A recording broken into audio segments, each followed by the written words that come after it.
me njerëz antishqiptar që jetojnë në Amerikë. Me ata, me Sorosin. Ja vajti të Sorosi. Sorosi ishtë në kupolin e masonëve të botës. Janë ata që ne e binë gjitha këto. Pra ju po thoni që Rama është pjesë e masonëve? Së bërë fjalë fare që është mason ai, po.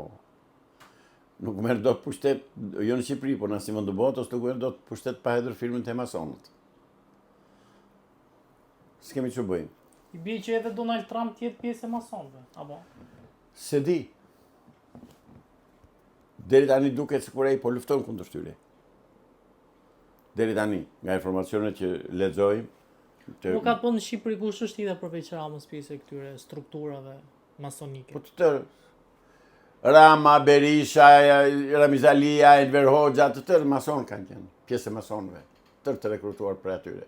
Nuk merr pushtet në Shqipëri, nuk merr karrike në Shqipëri pa hedhur firmën tek ata. Harroje. Këtë e dinë të tërë ata që merren me politikë.